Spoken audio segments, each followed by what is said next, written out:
Stop! Do not lower that coffin! The officer's command sliced through the freezing air, halting every movement at Maplewood Cemetery. Snowflakes drifted down as silence fell over the mourners. A boy's trembling cry rose above the storm. He swore he heard his mother knocking from inside the coffin. Was it just the madness of grief, or a truth too terrifying to ignore? In this story, courage, justice, and the unbreakable bond between a mother and son will be tested against cruelty and deceit. Before we begin, I invite you to subscribe to join a community that believes in silent heroes and the power of compassion. Like this video if you stand for truth, and share in the comments, what would you feel standing there, hearing that knock, wishing you warmth, peace, and a blessed day ahead. The morning in Maplewood began beneath a veil of silence, the kind of silence only a winter storm could carve into the air. Snow blanketed every roof and fence line, weighing down the bare branches of maple trees that lined the narrow street leading towards St. Andrew's Church. The bells tolled in slow, somber rhythm, their sound fading into the white sky where breath froze before drifting away. The small procession moved steadily from the warmth of the chapel to the open cemetery beyond, where rows of headstones jutted from the snow like tired sentinels. Shovels clanged in the distance, iron against frozen earth, each stroke sending up a faint mist of frost. At the center of it all stood a light wooden coffin draped with lilies, pale against the darker backdrop of winter. Around it gathered men in black coats, women wrapped in shawls and scarves, and children bundled so tightly their eyes seemed the only part visible. Among them was a boy of 9, his frame slight, his hair a tousled brown hidden beneath a knitted cap too big for his head. His name was Ethan, and his eyes, red from sleepless nights, did not water with tears, but held an unshakable focus on the casket lying before him. His aunt, a stern woman with high cheekbones and a heavy wool coat, clutched his hand as though he might run. Maria, Ethan's mother, had been declared dead just 3 days earlier. A sudden illness, they said, had taken her in the night. To most, this day was only the formality of goodbye. Yet for Ethan, there was something unsettled gnawing at the edges of his chest, a sense that goodbye had not yet come, that something inside the coffin refused to be silent. His lips trembled, but he didn't speak. He only tilted his head slightly, straining against the cold wind as if it carried a voice meant only for him. The priest's low baritone drifted above the crunch of boots on snow. He spoke words of peace, of eternal rest, of forgiveness in death. The mourners bowed their heads, their breaths rising in white plumes. Ethan did not bow, his chin lifted ever so slightly, his small hands shaking inside woolen gloves. The world seemed muffled, the prayers distant, until a sound cracked through a faint, hesitant thud against wood. It could have been the shifting of ropes or the hammer tap of a gravedigger checking sturdiness, but to Ethan it was something else, something unmistakable. His eyes widened. He swallowed hard. Another knock came, softer, as though filtered through snow and pine, but no less clear. Ethan's grip tightened around his aunt's hand until his knuckles whitened. He pulled once, then again, trying to free himself. His aunt frowned, leaning down with impatience in her whisper. "Stand still, Ethan. The service is almost over." But he could not stand still. His chest rose sharply, his breath ragged, as though each inhalation might break apart. His gaze locked on the casket, refusing to blink. Around them, the mourners remained unmoved, lost in ritual and sorrow. A man adjusted his scarf, a woman dabbed at her eyes with a lace handkerchief. To them, the boy's rigid stance was only grief hardening into denial. Whispers began to stir, soft remarks that children often struggled with loss, that his father's absence had left him fragile, that imagination was cruel in moments like this. But there was one among the crowd who did not dismiss him. Clara Johnson, 60 years old, stood a few steps back, her shoulders wrapped in a patched gray coat, her scarf tucked beneath her chin. Clara was a black woman with tightly curled hair streaked silver, her skin deep and weathered by years of labor in kitchens and laundries. She was known in Maplewood mostly by absence. People saw her pushing a cart, cleaning steps, moving quietly, rarely speaking. Prejudice had taught them to overlook her, to turn their faces away. Yet Clara's eyes missed nothing. In Ethan's trembling posture, she did not see childish confusion, but a truth straining to be heard. She pressed her gloved hands together, her lips tight with the memory of being silenced too often herself. The priest's prayer stretched on, but Ethan could no longer endure. He tore his hand free, stumbling forward through the snow, his small shoes slipping against ice-slick stones. Gasps rose as he reached the edge of the grave, pointing at the coffin with a voice that cracked yet rang clear in the frozen air. "My mom is in there! Please, don't bury her!" His cry silenced even the bell. Heads turned sharply, eyes narrowing, mouths tightening with disbelief. A few women clutched their chests, muttering, "Poor child." A gravedigger shook his head, muttering under his breath that it was grief's madness. For a moment, the world held its breath. The coffin lay still beneath the veil of flowers, the white petals trembling in the wind. The aunt hurried forward, grabbing Ethan by the shoulders, pulling him back, hissing, "Ethan, stop this!" But Clara stepped nearer, her boots crunching in the snow, her breath visible in slow clouds. She bent low, so that her lined face was level with the boy's. Her dark eyes, steady and unwavering, met his. He flinched as another faint knock echoed, or perhaps only he could hear it. But in her gaze he saw belief. Clara leaned close, her voice soft yet carrying the weight of conviction forged through years of being doubted. "If you believe it, child, let justice hear it," she whispered. The words were not loud, yet they fell into him like fire against the cold, giving strength where despair had hollowed him. Ethan's lips parted, his breath misted, and he clutched the edge of his coat as though to steady himself. Around them, the mourners continued in uneasy silence, uncertain whether madness or miracle lingered at the edge of the grave. Snowflakes thickened, falling heavier, covering coats, shoulders, and the coffin itself.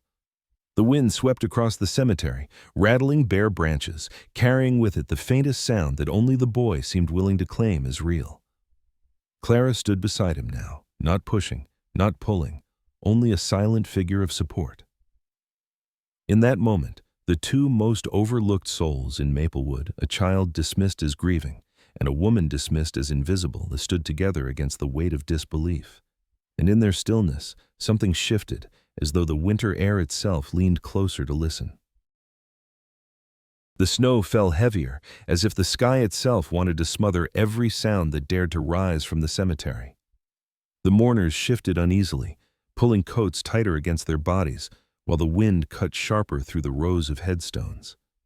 Ethan's words still hung in the frozen air from moments before, trembling with fear yet burning with certainty, and though most dismissed him, Clara remained steadfast at his side. Her gloved hand slipped inside her coat pocket where the faint glow of a small phone lit against her palm, a device old but reliable, and she knew the time had come to do what no one else would dare. She dialed quickly, the numbers pressed with fingers that bore the marks of age and work, calloused but steady. The shrill ring on the line contrasted with the muffled silence of the snowstorm. When the operator's voice came, clear and practiced, Clara did not speak her own words, but pressed the phone into Ethan's trembling hands. The boy looked up, startled, his breath clouding the air, but Clara's eyes told him everything. It must be his voice they heard, his truth that could not be denied. Ethan lifted the phone to his ear, his mitten slipping slightly on the slick surface, his lips parting as if to speak but no sound at first emerging. Then, in a rush, the words tumbled out raw and shaking. "Please! Please help me! My mom is still alive. She's in the coffin. They're going to bury her. Please stop them before it's too late." The desperation in his tone cracked through the cold like a fissure in ice, sharp enough to silence the shuffle of nearby feet. Clara leaned close, her hand resting firmly on his back, anchoring him as he spoke into the unknown. On the other end of the line, inside the warmth of Maplewood Police Department's dispatch center, Sergeant Daniel Parker sat hunched over a stack of routine reports. He was 42 years old, a man built solidly from years on the force, with deep-set eyes that often looked more tired than stern, and a square jaw shadowed with stubble from a shift too long. His uniform jacket hung unbuttoned, revealing a dark sweater beneath, and his fingers tapped absent-mindedly against a pen as he reviewed an incident log. The call tone blinked across his console, and he pressed the receiver to his ear with the expectation of another false alarm or trivial complaint. The first thing he heard was breathing quick, uneven, the kind that belonged to someone terrified. Then came the words, frantic, piercing, and unmistakably a child's voice. "My mom is in the coffin. She's alive. Don't let them bury her." Parker froze, the pen stilled in his hand, his eyes narrowing as he leaned closer to the console. Years on the job had taught him to doubt first and confirm later, because prank calls were cruelly common, especially from children. His brows furrowed, suspicion flickering across his face, but the raw tremor in the boy's tone lodged itself inside his chest in a way no prank ever had. "Son," Parker said, his voice firm but calm, "you need to slow down and tell me clearly. Where are you right now?" Ethan gulped, his teeth chattering as the wind whistled past the phone. "Saint. Andrew's cemetery. They're lowering her. I heard knocking. I swear it." Parker's free hand tightened into a fist on the desk, the doubt warring with instinct. His training said children imagined things, but his gut said this child was telling the plain, terrifying truth. He turned sharply in his chair, his voice cutting across the room. "Get the vehicle ready." Now, the duty officers nearby looked up, startled by the urgency. Chairs scraped against tile, radios crackled to life, and within seconds the room shifted from routine to emergency. Parker's own expression hardened, years of instinct overtaking hesitation, and he snapped the receiver back to its hook. He strode quickly to the side door, where the patrol car idled against the snow-packed curb. From the back seat, a shape stirred, a large German shepherd named Rex, 5 years old, muscles coiled under a thick coat of black and tan fur. His amber eyes lifted immediately at the sight of Parker, ears pricking, posture alert. Rex was no ordinary dog. He was Maplewood's K9, trained from puphood to track, guard, and detect what human senses could not. His body carried the marks of discipline, every step measured, every breath steady, yet beneath it was loyalty fierce and unwavering. As Parker slid into the driver's seat, Rex shifted forward, resting his broad head near the window, fogging the glass with breath as if he too could sense urgency. The siren wailed to life, a sharp cry against the muted snowfall, and the patrol car leapt into the gray morning. Snow sprayed beneath the tires, the roads slick with ice as the vehicle roared through intersections, lights flashing in rhythmic bursts across shuttered storefronts and silent homes. Inside, Parker gripped the wheel with steady hands, though his heart beat faster than he let show. He replayed the boy's voice in his mind, every crack and tremor, and each time he asked himself if it could have been false. Yet each time his gut whispered no. He cast a glance into the mirror where Rex sat poised, his gaze unblinking, his presence a reminder that some instincts were worth trusting. Back at the cemetery, Clara's presence shielded Ethan from the skeptical murmurs that circled them like the cold. The aunt tugged sharply at his arm, insisting he stop, but Clara placed herself between them, her tone calm yet unyielding. "He has spoken to the police. Let him be." Snowflakes clung to her silver curls, melting slowly against the heat of her breath, and in that moment she appeared less like the overlooked neighbor and more like a sentinel of truth, standing tall where others shrank in doubt. Ethan clung to the phone, still pressed against his ear, whispering, "They're coming. I know they're coming." The priest faltered in his reading, his lips pausing on sacred words as the tension grew heavy among the mourners. Shovels rested against piles of snow, hands gripped ropes suspended over the coffin, but no one moved further. The faintest knock drifted again, or perhaps only imagination, but it was enough to send a shiver racing through those close enough to hear. Clara's eyes narrowed, her gaze unyielding, as if she were daring the entire crowd to deny what was unfolding before them. And though most stood uncertain, the storm itself seemed to echo the child's plea, every gust rattling the silence with the question, what if he was right? And miles away, a patrol car sliced through the storm, its siren carrying a promise of swift arrival. Inside, Parker's jaw set firm as his thoughts sharpened from doubt into purpose. The words of a desperate boy had been enough to break through skepticism, and now, with Rex pressed close against the window, ears twitching with every wail of the siren, there was no turning back.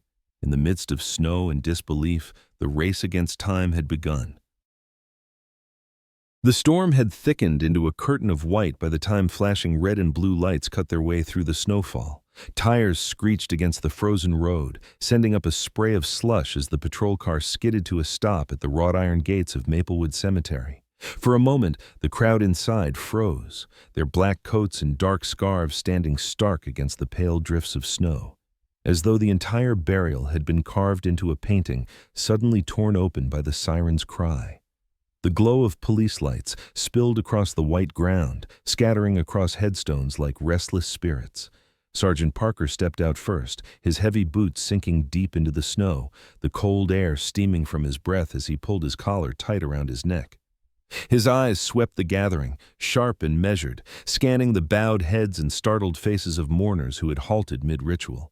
Behind him leapt Rex, the German shepherd, landing with the fluid grace of a soldier accustomed to tension. His black and tan fur bristled against the icy air, ears erect, body taut, nose twitching as he sniffed the wind that carried with it the scent of earth, pine, and something else buried beneath it all. The murmurs grew restless, confusion mixing with suspicion as some of the mourners pulled back from the grave while others leaned forward, curiosity overcoming fear.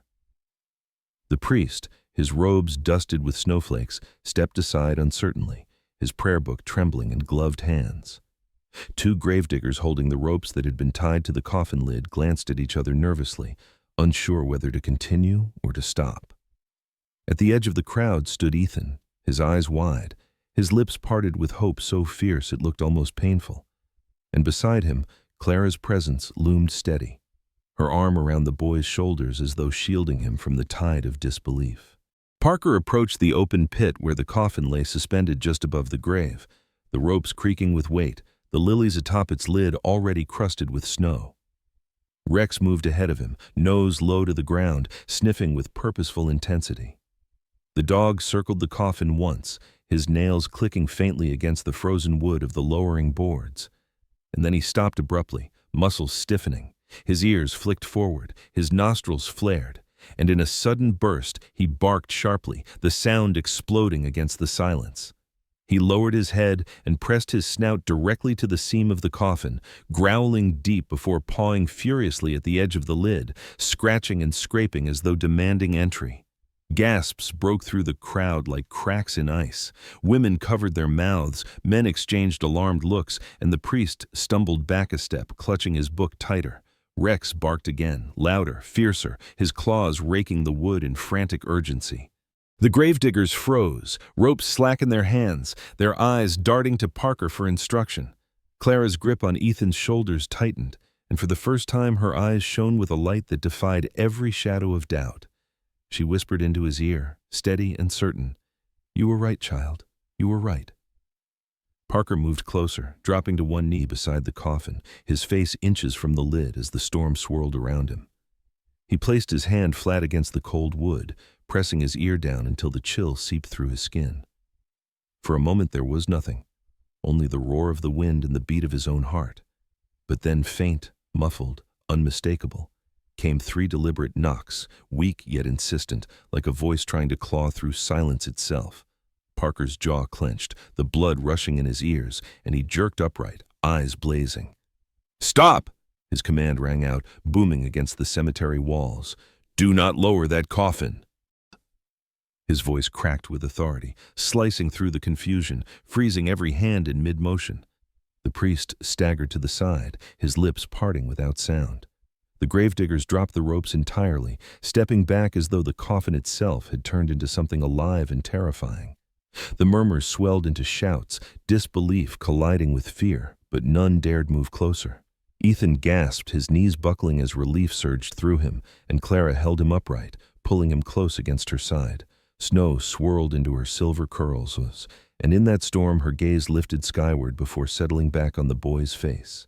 "You have been heard," she whispered, the words almost swallowed by the wind, yet strong enough to anchor him against the storm of doubt. His chest heaved, his breath shallow, but in his eyes a fierce spark burned hope, raw and unrelenting. The crowd stood frozen, the grave open like a wound in the earth, the coffin hovering as though suspended between life and death. Parker rose to his full height, his silhouette cutting sharp against the flashing lights, his breath heavy but steady as he scanned the sea of shocked faces. Rex remained by the coffin, barking once more before settling at its side, his body a barrier, his presence undeniable proof that instinct had not lied. Around them, The cemetery seemed to hold its breath, as though even the storm itself waited to see what truth would break free. The graveyard still trembled with silence after the command to halt had shattered every illusion of certainty. Snow swirled through the air, dusting the faces of mourners who now stood frozen in disbelief, their breaths rising in clouds of white. Sergeant Parker barked orders, his voice sharp and unwavering, as the gravediggers hurried to lift the coffin from its suspended ropes and place it gently on the frosted ground. Rex remained close, circling with restless urgency, his nails scraping against the frozen planks, his bark echoing as though insisting that time itself could not be wasted. When the lid was pried open with a creaking groan, a rush of stale, frigid air spilled out, carrying with it the faint sound of a muffled gasp. Maria lay inside, her skin ghostly pale, her lips cracked and bluish from the cold, her body trembling under layers of white cloth. Her chest rose and fell in shallow, broken rhythm, the fragile motion of someone teetering between life and silence. Parker immediately pulled his heavy coat from his shoulders, draping it over her frail frame, while another officer fetched a thick blanket from the patrol car. Snowflakes landed across the fabric, melting into damp spots that chilled her even further, but her eyes fluttered faintly, a sign that the impossible was true. Life remained. Gasps and sobs broke from the crowd, some covering their mouths in horror, others crossing themselves in prayer. Ethan cried out, rushing forward, only to be steadied by Clara, who guided him close but safe, her arms strong around his thin shoulders. Clara's eyes glistened in the flurries of falling snow, her voice soft but firm as she whispered against his ear, "She breathes, child. You were right all along." The boy clung to her words like a lifeline, his tears freezing against his cheeks as his gaze fixed on his mother's frail body cradled by strangers, yet surrounded by hope. Paramedics were called, but Parker's instincts refused to let him wait. His jaw tightened as he studied the coffin, the papers clutched by the funeral director, and the uneasy glances of those responsible for arranging this day. Something was rotten beneath the surface, and the weight of suspicion pressed as heavily on him as the snow pressing against his boots. He signaled to his officers to secure the area, his voice cutting through the whispers. "No one leaves until we know how this happened." The crowd shifted nervously, the storm rattling branches above them, as if nature itself demanded answers. Within minutes, Parker had the papers in his hands, scanning the death certificate and hospital signatures beneath the light of a portable lamp. His brows furrowed, the lines at his temple deepening as he read a name that struck him as unfamiliar. He knew every physician in Maplewood, yet the one listed doctor. Leonard May was no doctor he had ever heard of. He narrowed his eyes, his mind turning, and with a sharp gesture, he passed the file to Inspector Mills, who had arrived to support. Mills, a tall man with graying hair and glasses that glinted under the light, frowned deeply as he studied the handwriting. "This isn't oversight," he muttered, his voice low. "This is fraud." Clara stepped forward, her figure fragile in the wind, yet her voice carrying with conviction. "I heard her husband David," she declared, her tone deliberate and clear. "Many nights he threatened her, shouting so loud through the thin walls I could not close my ears. He wanted her money, her house. He said she would sign or she would regret it." Her words fell heavy against the storm, and though some in the crowd looked at her with old prejudice, none could ignore the steel in her voice. Ethan clung to her side, his small hand gripping hers, the bond between them a shield against the skepticism that had always followed her. The tension deepened when Rex, still circling, lowered his head again near the hearse parked at the edge of the cemetery. His nose pressed against the rear wheel well, nostrils flaring sharply before he barked with sudden fury. He pawed at the snow, scratching until his nails clicked against something small and cylindrical buried in the drift. An officer stooped down, retrieving a glass vial half filled with clear liquid, its label smudged but still legible, diazepam. Parker's eyes hardened as he held it up, his voice ringing with finality. A sedative. This was no mistake. Someone meant for her never to wake again. Mark, the funeral director, a thin man with slicked-back hair and a nervous twitch in his eye, stepped backward, his breath quick and shallow. He had been the one arranging the documents, pushing for a swift burial, insisting no delays. Now his face blanched under the harsh glow of patrol lights, his lips quivering as the evidence seemed to crush the ground beneath him. David, Maria's second husband, stood not far away, his thick coat drawn tight, his jaw clenched in defiance, but his eyes darted too quickly, betraying the panic of a man caught in a snare. Parker's order came crisp and merciless. "Place them under arrest." The crowd erupted in murmurs, disbelief and fury mixing like sparks in dry tinder. Officers moved swiftly, cuffing Mark as he stammered weak excuses and restraining David as he cursed, his breath steaming in the cold night. Ethan pressed closer to Clara, watching with wide eyes as the men who had orchestrated his mother's suffering were dragged away. Clara lowered her head beside his, her voice steady. "Justice always begins in the dark, child, but tonight the light has found them." Yet as they were led away, another name began to ripple through the night air, a name spoken in hushed tones between Mark's trembling lips and David's curses. Harland. A figure not yet revealed, but whose shadow stretched long over the conspiracy now torn open. Parker heard it clearly, his gaze sharpening as the storm swirled harder around them. The night had unveiled the truth in part, but deeper currents promised that this was only the beginning. For now, however, the winter wind carried a fragile victory, the living reclaimed from death, the guilty unmasked, and the promise that justice, though slow, had not abandoned Maplewood. The long winter had settled deeply over Maplewood, weeks stretching into months as the storm of investigation slowly untangled the web of lies. The night Maria had been pulled from the coffin remained etched in the memory of every citizen, and whispers of Harland's name traveled through town like smoke searching for fire.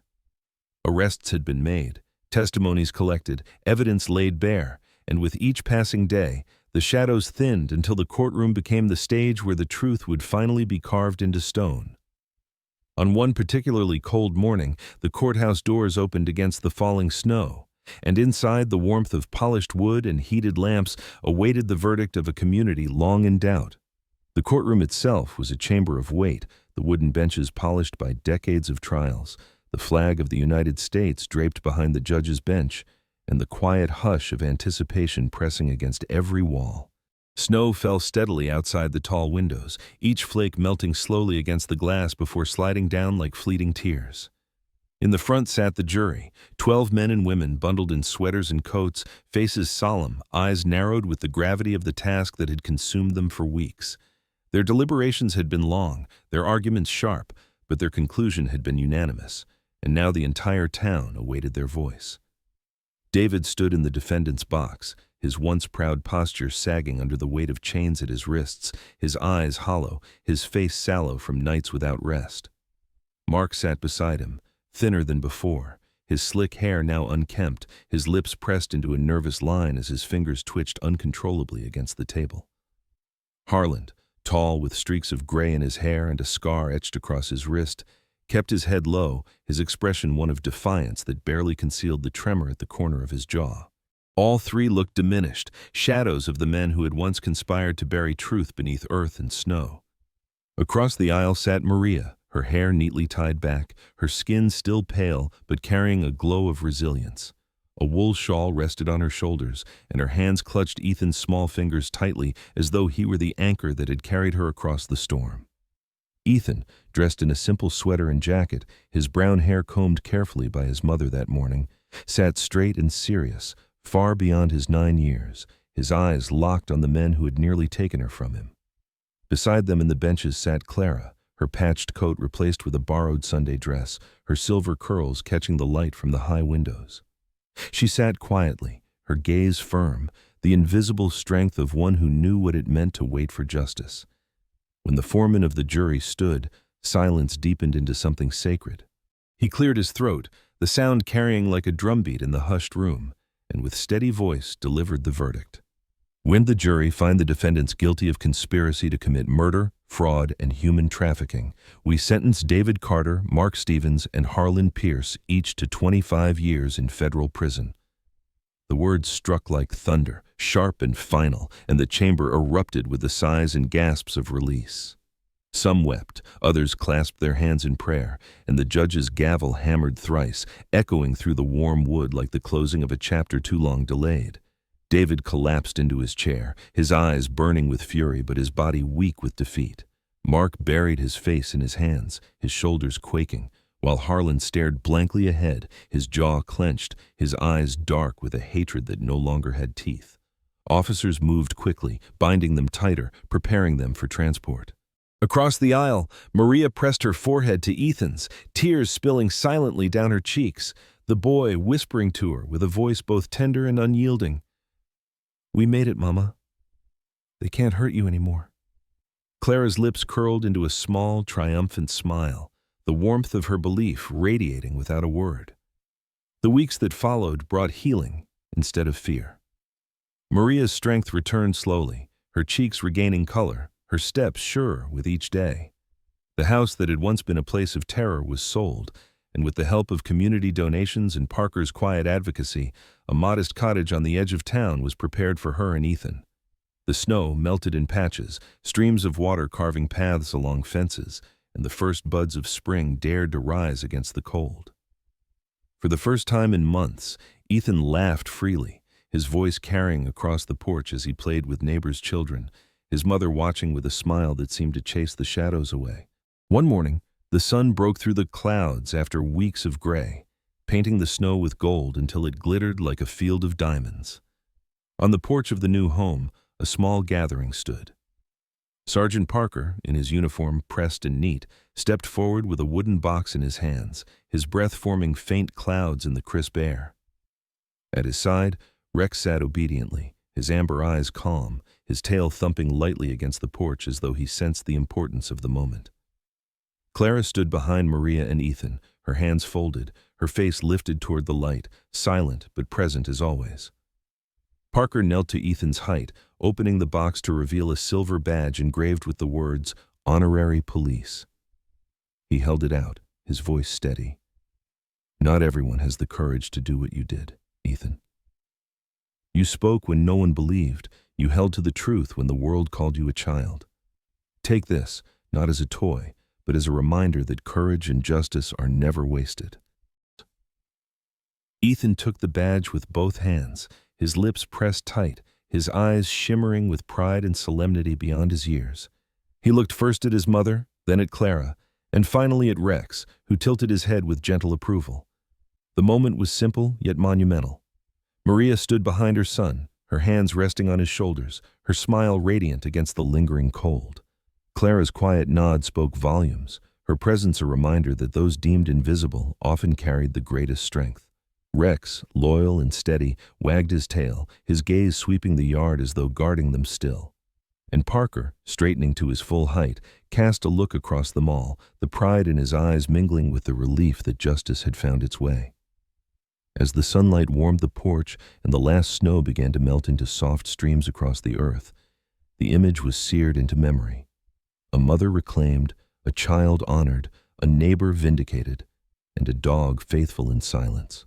They stood together, not as victims, but as survivors, as proof that even in the coldest winters the snow must melt, and with it comes the light of justice.